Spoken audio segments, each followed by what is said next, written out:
looked at when we want to model the MOSFET in the different regions. So first of all, remember a MOSFET is made up of, when we look at the IV characteristics of the MOSFET, there are three regions of operation which you have to be careful about.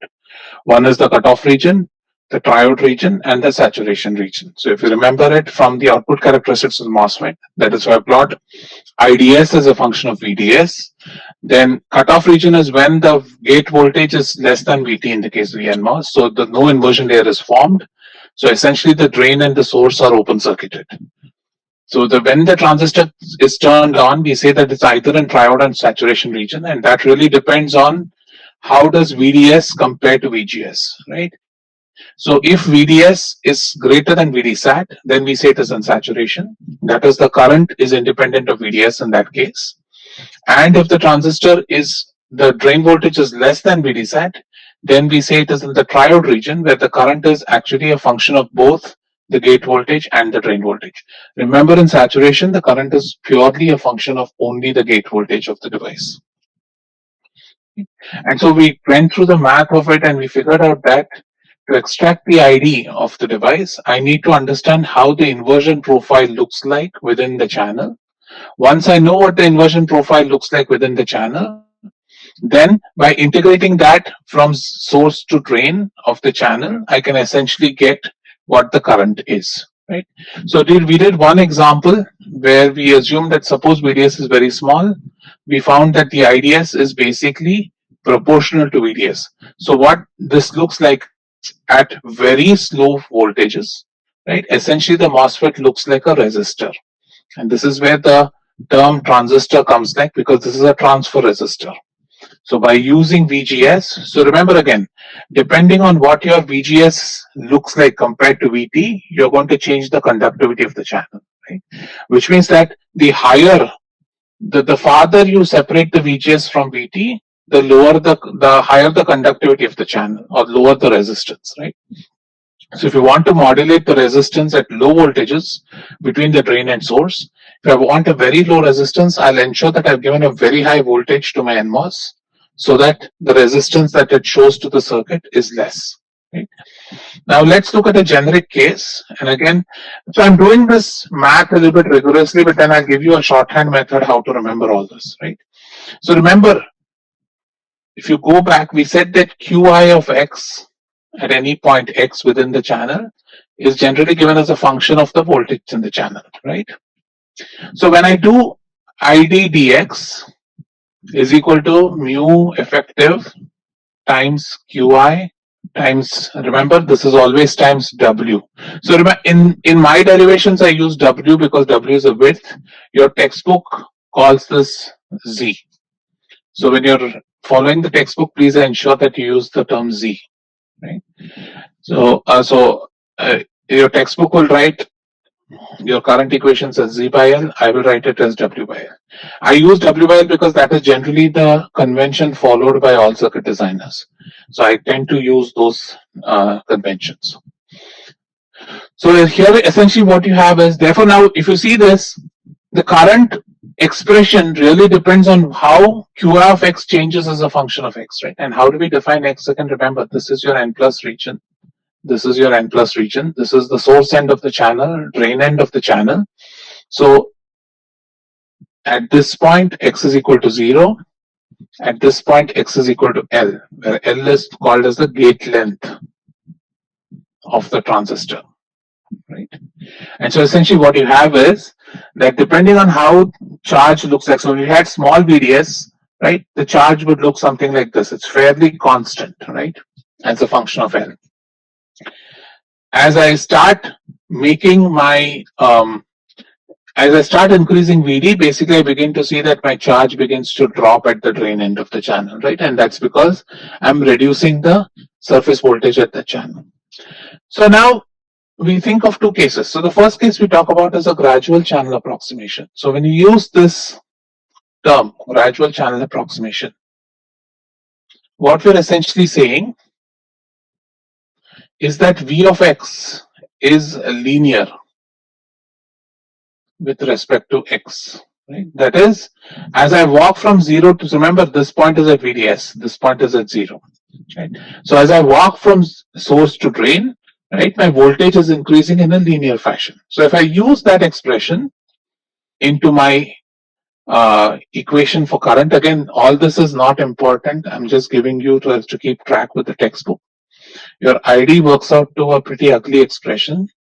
Cox times VGS minus VFB minus 2phi-F minus VD by 2 times VD minus 2 by 3 square root of 2 Q epsilon S NA 2phi-F plus VD whole power 3 by 2 minus, remember, because it's a linear function, you'll get the 3 by 2.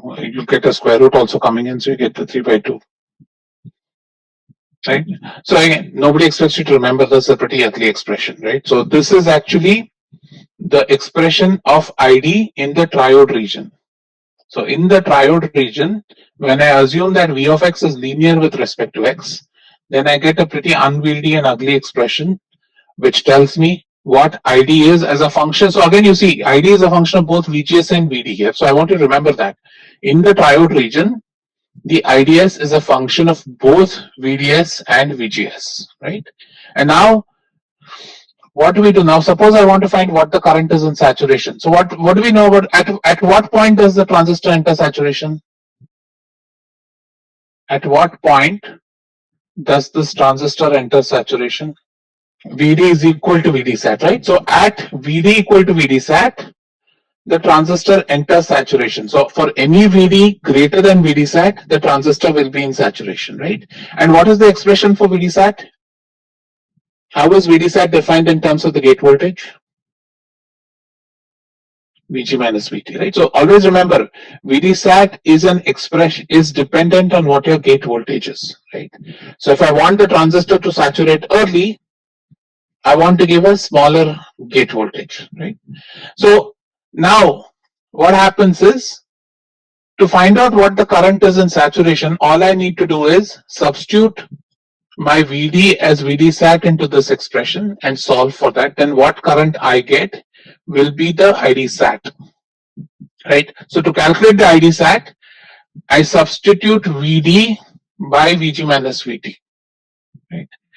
And again, you can do all these substitutions. What you'll eventually get is ID sat will be roughly equal to half W by L mu n Cox Vg minus Vt the whole squared. So now let's think of an intuitive way to think about this. I'll do the same thing now intuitively without employing this complicated mathematics. So now let's think about the inversion layer, right? Let's think about the inversion layer in this. So let's assume it's an NMOS FET, right? Let's assume VDS is close to 0 and I've applied VGS which is greater than VT, right? Now if I look at the channel profile, if I look at the inversion charge density, what can you say about the inversion charge density in this case? If I compare the inversion charge density at the source end to the drain end of the channel, in this condition, how do you expect this graph to look like? No, remember VDS is a small positive number. So for practical, you can assume VDS is almost 0. If VDS is almost 0, then you can say that the QI at the source end should be equal to the QI at the drain end, right? Approximately, right? I'm assuming the point when VDS is equal to very close to 0, right? So what is this? This is nothing but Cox times Vg minus Vt times the W, right? Remember again, we are looking at a charge sheet density. So there is a third dimension here. So if I talk about the total charge in this semiconductor, the total charge in the semiconductor is a constant, right? So if I draw the potential, if I draw the charge profile, the charge profile is going to be a constant and it's equal to W times Cox times Vg minus Vt. If I apply a small VDS, what can you tell me about the total electric field this charge is under? What is the electric field on this charge? So I've created this electrons, right? Because of the gate action, I've created electrons in the channel. Now, what is the other field in the channel? The other field is because of VDS, right? So if I assume that VDS acts on this channel, then I can say that VDS by L is my net field. So if I want to calculate the current, right? What is my current given by? My current is given by total charge times velocity, right? Which is nothing but W times Cox times VGS minus VT. And velocity, if I assume low field mobility, it is given by mu effective times electric field, which is VDS by L, from which I get the expression mu F Cox VGS minus VT times W by L times VDS. And the condition for this again is when VGS is greater than VT and VDS is approximately equal to 0, right? Are you following? So now we will come back to this. Why did I not write this as mu n? Instead, I wrote it as a mu effective. So we'll talk about this in a bit as to what is the mobility. So let me quickly ask you, what do you think the mobility of this channel, the electron in the channel would be? Would it be equal to the bulk mobility, or do you expect it to be less than it or more than it? Suppose I think about an electron which is moving in the surface of this channel. Remember, for example, if you think about silicon, right? Silicon, if I look at mu n, it is roughly 1400 centimeters squared per volt second for lightly doped silicon. So for an electron which is in the N MOSFET, which is built on silicon, what do you think the mobility should be? Should it be this value? Should it be less than this value? Should it be greater than this value? How would you argue? So Saransh says it should be more. Everybody agree with him? Or does somebody have a differing opinion? So Vedant says less. Okay. So can either of you explain whether it should be less or greater? So the answer is it should be less than, right? And what is the reason for that? The reason for that is, remember, surface is a break in the crystal, right? So whenever you think about surface, you think about broken bonds. So we'll talk about this in detail, but essentially the mobility of the electrons in the channel is going to be much less than the mobility in bulk. And hence we talk about this sometimes known as the effective mobility. So we'll talk in some time as to what this means to device fabrication. Okay. All right. So now let's think about the case when I start applying a VDS which is slightly higher. So let's now think about what does the current look, what does the charge profile look like when VDS is not very close to 0, but of some quantity which is such that I've not yet hit saturation. So how does my profile look? My profile looks like this, right? So I have a QI of S, I have a QI of D, right? So if I think about QI of S and QI of D, if I look at the modulus of these charges in the N MOSFET, which one will be greater? Is QI of S going to be greater, or is QI of D going to be greater if I apply a VDS at the drain end? Correct? QI of S is larger, and that's because the net oxide field at the source side is much larger than the net oxide field at the drain. So if I want to now think about the current, so if I look at the charge profile, my charge profile looks like this, right? If X is equal to 0 is here, X is equal to L is here. This is my QI of S, and that is my QI of D, right? So I see that my charge profile looks linear.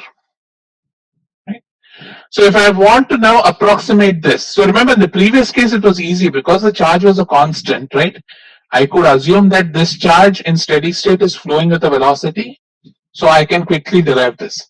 Now in this case, because QI is not a constant across the length, right? What can we do? So we'll make a very simple assumption. We'll say that I'll find the average charge, right? I'll take this distribution and I'll say it is I'll approximate it to an equivalent distribution which looks flat, right? And then use that as a charge that is moving through a field Vd by L. So if you look at that, this is not a very good approximation. So this will actually overestimate your current. But it is what we'll normally use in the class because it's a very simple approximation, right? So if I want to do this, what is the average charge in the channel? If I want to calculate what the average charge in the channel is, what would it be given by? right? It would just be given by Qi of S plus Qi of D by 2, right? I'm saying that because of the fact that my Qi of S and Qi of D are not equal, I'll approximate this behavior of the MOSFET at this bias condition as an average charge that is moving across the channel, right? And so if I look at that, what can it be written as? Qi of S, Qi of S is nothing but Cox times W Cox times Vg minus Vt, right? Qi of D is W Cox Vg minus Vt minus Vd, right? And divided by 2. So which is given by W Cox Vg minus Vt minus Vd by 2. Right? So the net charge in the channel, if you think about the average charge in the channel, when you applied this Vd, you've actually ended up reducing the net charge in the channel, right? And therefore you see that the current begins to slope off. And so now if I use the same logic, my current is given now by charge times velocity. So again, charge is now given by W Cox Vgs minus Vt minus Vd by 2, right? Times mu effective times Vds by L. Right? So then my current expression now becomes mu effective Cox W by L, right? Vgs minus Vt times Vds minus Vds squared. What is this? So at this point, we are saying basically the channel is turned on and we are in the triode region. So Vds is less than Vd sat. Okay, what is the assumption we made? We made the assumption that we are assuming that the charge is linear. So this is known as we basically assume that the charge is linearly changing as I go from source to drain. It is a very big assumption. What we get, normally when you do gradual channel approximation, we assume that the voltage is dropping linearly. But voltage dropping linearly means charge cannot drop linearly. But we are making this very simplified assumption because it is easy to understand this. So we are making this assumption that the charge drops linearly as you walk from the source to the drain, right? So if I want to calculate the current, I need to replace this charge. So if I want to find out the current, this is the amount of charge that is moving through, right? So if I want to assume a constant electric field, then I'll find what the average charge in the channel is, and I'll say that the field is still Vds by L, and I'll multiply that charge with Vds by L. So it's not it is a very, very gross approximation we're doing here, but it gives us a very good handle on the current. So your current is within 5% of what is being measured. So it's not a bad model. Okay. So what you see therefore is that we are making the approximation that even though the charge is not constant in the channel, I will replace that entire charge with some average charge which is constant across the channel and then use the same logic as I used here. Right? And so when I do that, basically what I get is that my current, so if you remember, this part of the expression is just what you had from the linear characteristics, right? That is when VDS was close to 0, this is what it will work, right? Also you can see, this is VDS squared by 2. So if VDS is very close to 0, then I can neglect VDS squared by 2 with respect to VDS, right? And so it shows a linear characteristic. What this is basically saying is that if you look at the ID versus VD characteristics, close to, as I told you, close to 0 it is linear, right? So this is the linear graph if I just look at the first term of this equation. So we're saying that it is linear close to VDS and then it begins to divert. So it actually reduces with respect to the linear, right? And that is exactly what we're modeling. We're modeling it as that the current is now diverting from a linear expression through a parabolic expression. And eventually, so now what you have to do, now to find the saturation current, it's very simple. Now this is your current in the triode region. Right? So how do I find the current at saturation? In saturation, what do we know?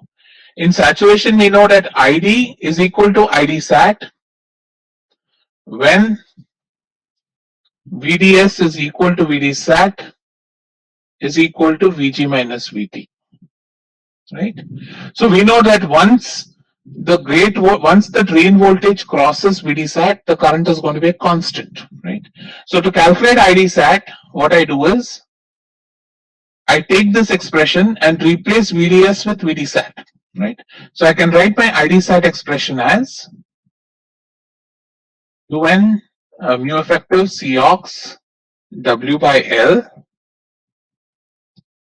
Vg minus Vt times VDSAT times VDSAT minus VDSAT squared by 2, right? Now VDSAT is equal to Vg minus Vt. So this becomes Vg minus Vt the whole squared. This becomes half of Vg minus Vt the whole squared. So the half comes out and you're left with IDSAT is equal to half mu n effective Cox W by L VGS minus VT the whole squared. So this is when VGS is greater than VT and VDS is greater than VGS minus VT. Right? That is when the transistor is in saturation. So when the transistor is in saturation, right, your IDSAT becomes proportional to the square of Vg minus Vt. So this is known, very famous. I mean, when you start circuit design next semester, this is known as the square law of the MOSFET. That is, in saturation, the current, saturation current is proportional to Vg minus Vt the whole squared, or proportional to VGS the whole squared, right? So this is known as the square law.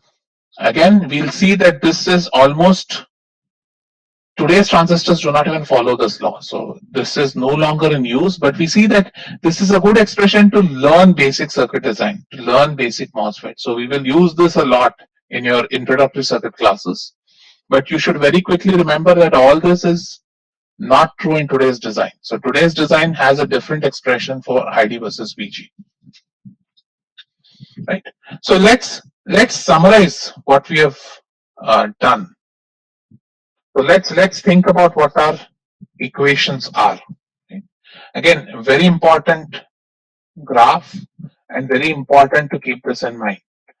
Now for the NMOS, right, in cutoff, what is the condition for cutoff? VGS is less than VT.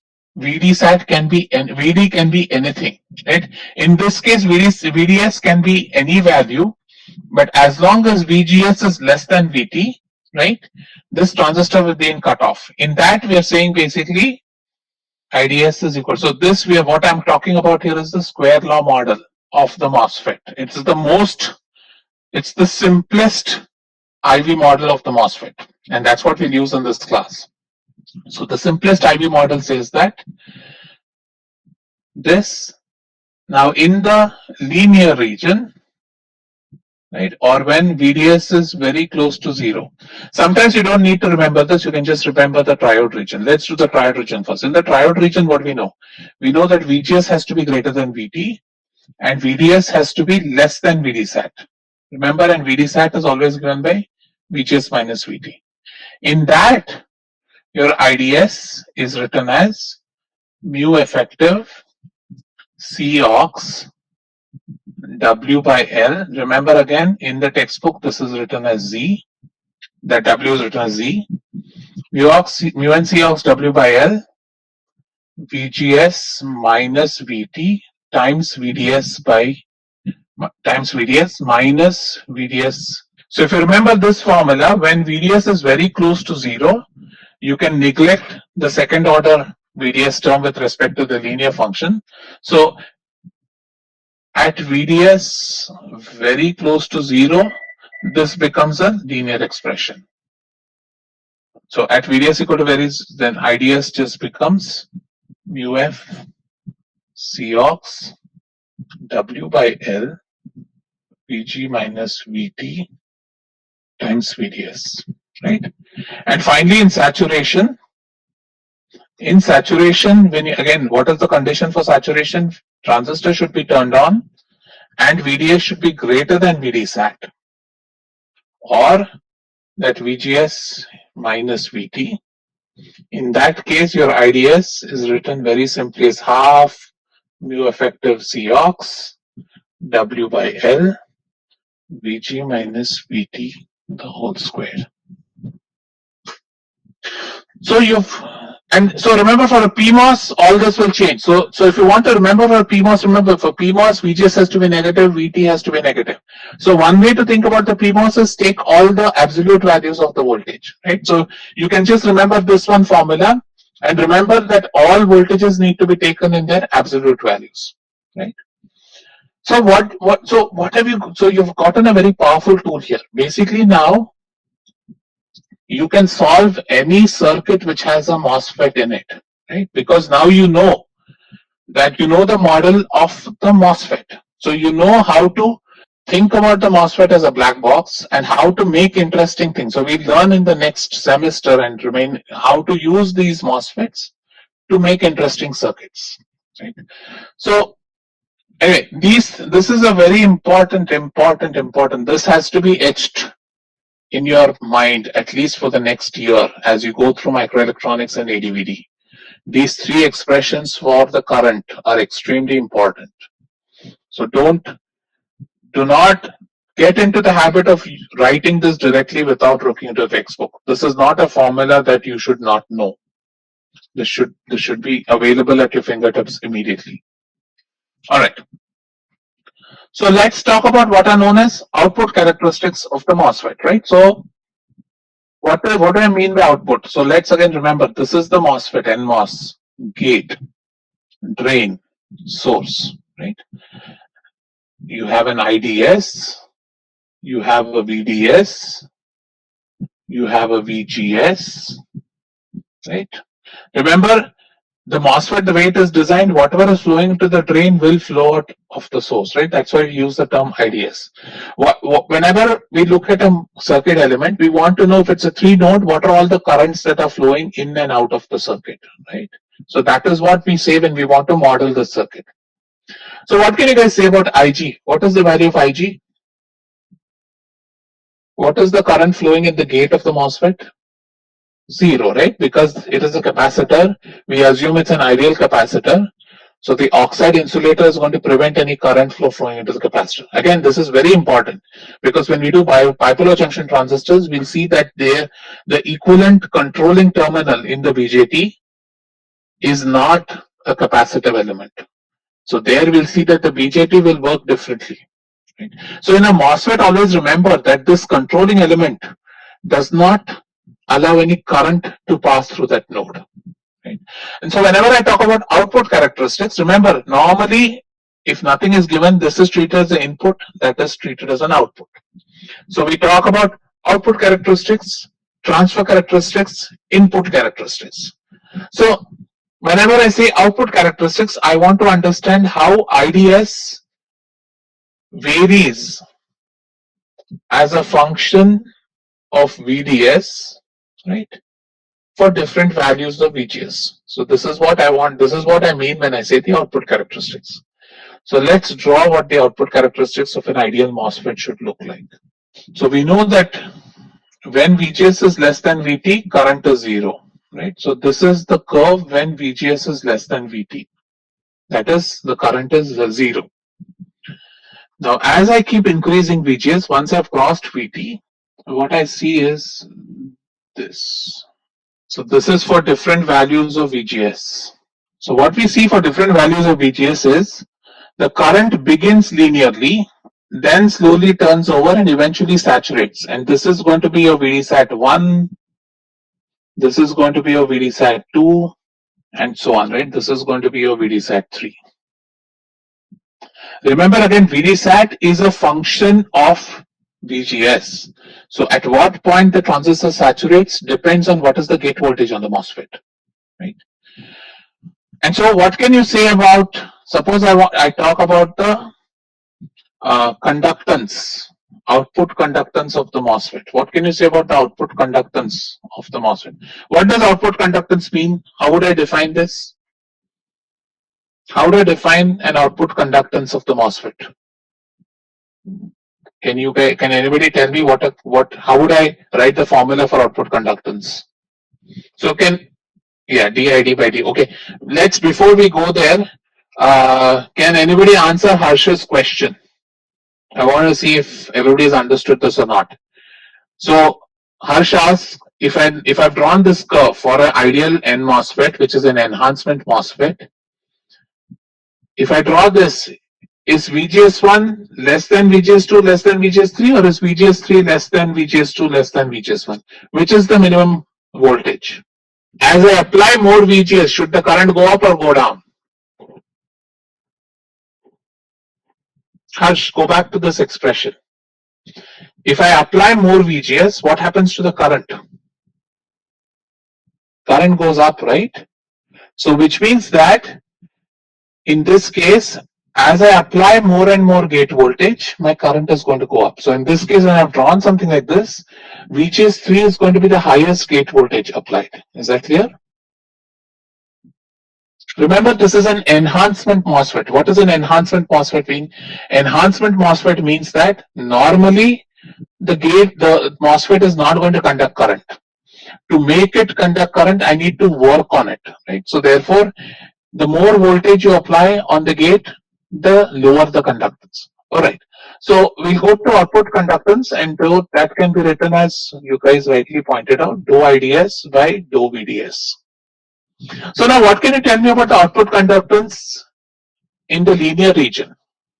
In the linear region, what does this look like? So what does the output conductance look like in the linear region? It's a constant which is proportional to Vg minus Vt, right? So around this point, right, I can treat the MOSFET as a resistor whose resistance is inversely proportional to Vg minus Vt. What can you say about it in saturation? What is the output conductance? In saturation, what is the output conductance of this MOSFET? You can look at the graph and answer.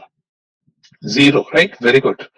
Which means that, and why is it 0? Remember, it's a current source. Current source means its internal resistance should be infinite, or its conductance should be 0, right? So in the ideal MOSFET, if it follows square law, immediately the next class I'm going to tell you some drawbacks of this model. But if you assume that this is an ideal MOSFET, then we essentially see that in saturation, the output conductance is 0. So this output conductance is normally denoted by G underscore ds, right? So G subscript ds. So G again stands for conductance. Ds is the drain to source. So GDS is your output conductance of the MOSFET. Remember, output means drain to source. Input means gate to source. So when I say output characteristics, I'm referring to the ID versus VD characteristics. When I say output conductance, I'm referring to the change in the output current as a function of the output voltage. Now let's do the next one. What are the input characteristics of the MOSFET look like? So how would I draw the input characteristics of the MOSFET? Again, what is the input characteristics? Right? So input characteristics basically is IG versus VGS. So what should the input characteristics look like? Vedant, remember I'm talking about input characteristics. Input characteristics are different from transfer. We'll do the transfer at the third. Madan, can I move to the next slide? Yeah. All right. So here this is a very silly question I asked you, but for all, so again, the assumption is assuming, again, remember, assuming that oxide is thick enough that no current flows, Ig is equal to 0 for all VGS, right? And therefore, my input characteristics basically become Ig VGS look like this. But the assumption there is this, and why is that? Because as I told you in the MOSCAP, if I keep thinning down my oxide, eventually tunneling current in the oxide will start to limit the transistor, right? So therefore, you want to ensure whenever you make this assumption, always go back and check the ID characteristics of the MOSFET to confirm that the gate is not the gate is not leaking any current. So what we say sometimes is ensure that the gate leakage current is 0.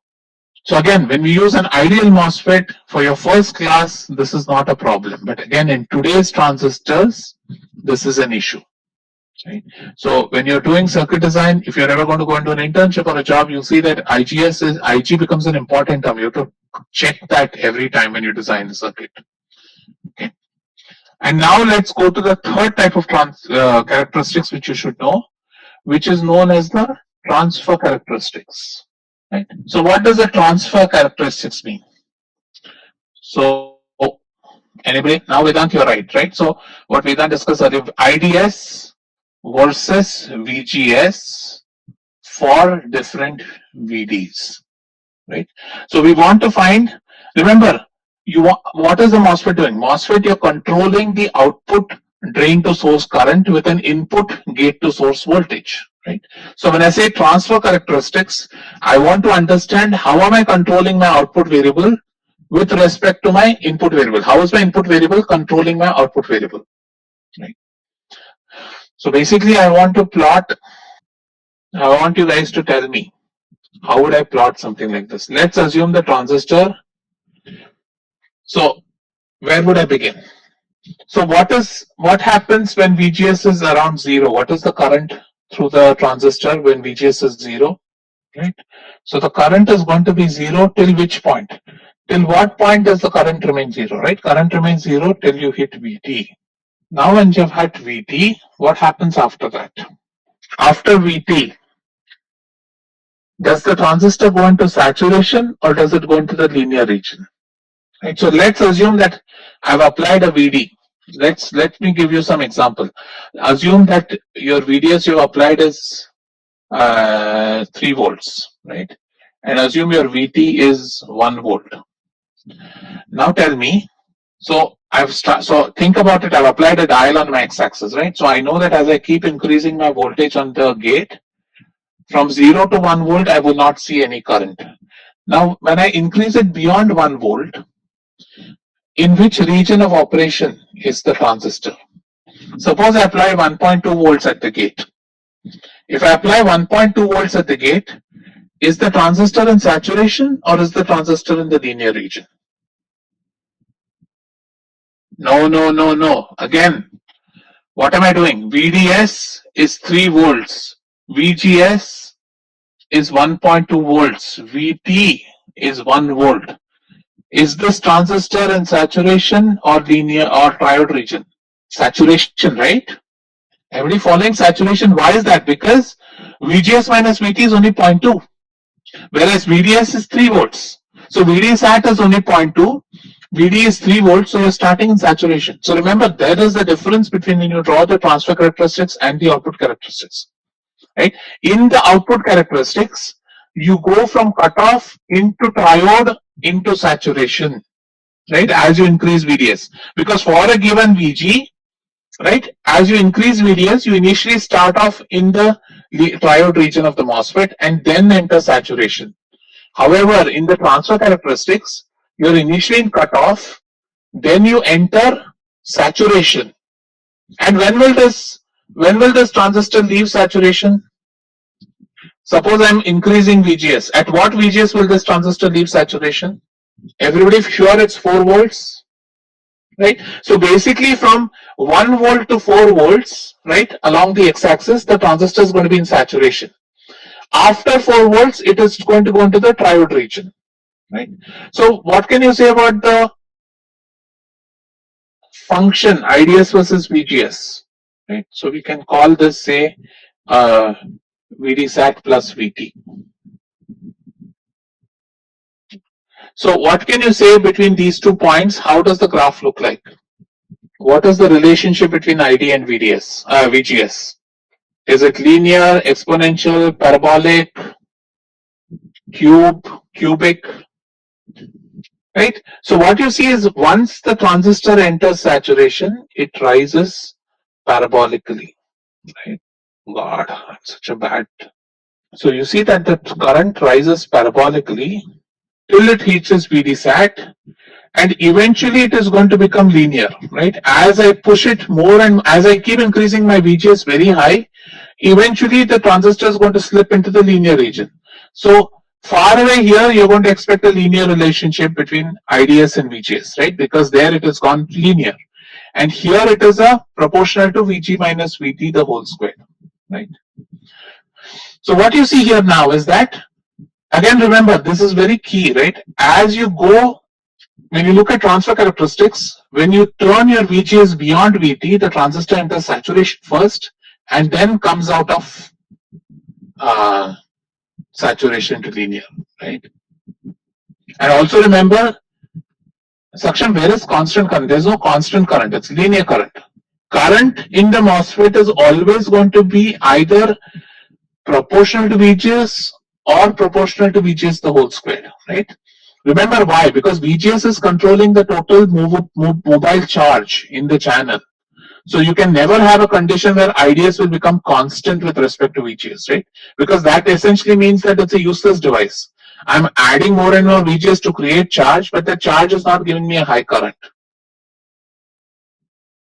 So the triode region, Neil, is going to be after this point, right? Once VGS crosses VDSAT plus VT, then this is the triode region of the MOSFET, right? So this goes as cutoff till VT, then saturation from VT till V2 VDSAT minus VT, and then it enters the triode region, right? So in this, we talk about the transconductance. We just discussed that sometime back. We talk about the transconductance. We spoke about it in terms of the JFET, right? So what is the transconductance? It is generally denoted by GM. And how do I define a transconductance? Madhan, yes, you're right. In the triode region, it will be close to linear. It will eventually get to linear right at when it's deep in linear. So Madhan, let me answer your question, right?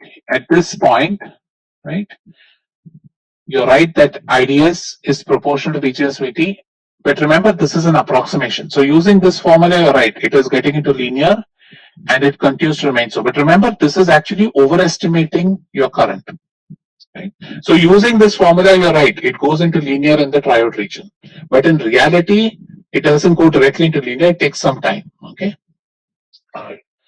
So GM, as Vedant, you're right, goes in, is defined as dou IDS by dou VGS. Correct? So what can you say about the important part is when GM is when the transistor is in saturation. What is GM in saturation? Use the square law model, and what is GM in saturation? If I use the square law model, what is GM? How would GM look like? Correct.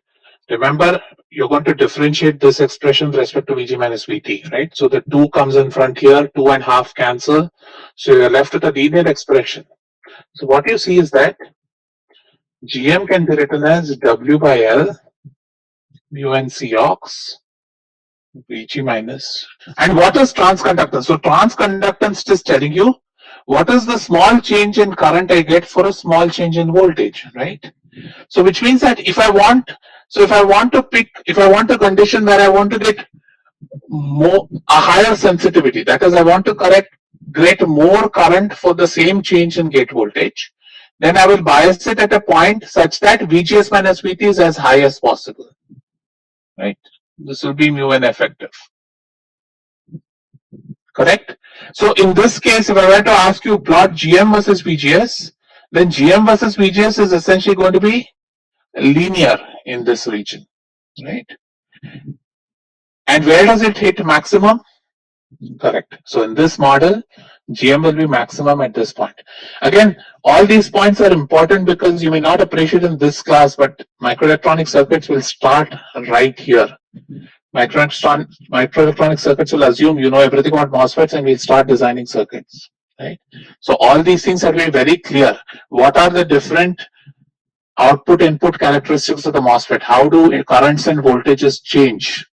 So Neil, remember in the MOSFET, I'll write mu n, I'll write mu n effective, I'll write whatever. So remember in the MOSFET, always remember that the mobility is not the same as bulk mobility. Right? I tend to change these expressions randomly because they mean different things in the MOSFET anyway. Okay. All right. So what I'll do is I'll stop here. So with this, essentially, so do one thing for me before we go. An important circuit component that we use a lot is this. So find out the input, find out the IV characteristics of this device, right? So this device where the gate and the drain are shorted. So I've created a MOSFET where I've shorted the gate and the drain of the device. Plot the IV characteristics of this device. So plot the IV characteristics of the device and tell me what you think it looks like, or what can you use it in a circuit for. Okay, so with that I'll stop here and I'll take any questions you guys might have. Saransh, where does GM hit max? So what is GM? GM is the slope of this curve, right? So when it is parabolic, it's increasing, so the slope is going to increase, right? Because it's given by VGS minus VT. Eventually here it is linear, right? So in this, once it goes into the triode region, ID versus VGS becomes linear. So the slope becomes a constant. So if I plot GM, GM is going to become linear here and then become flat. Yes, Harsh, so think about what happens. So suppose I increase VDS, think about how the curve will change. Okay, so do that for me. So another homework for some of you is, those who are here, is do the transfer characteristics for different values of VDS and tell me how it looks.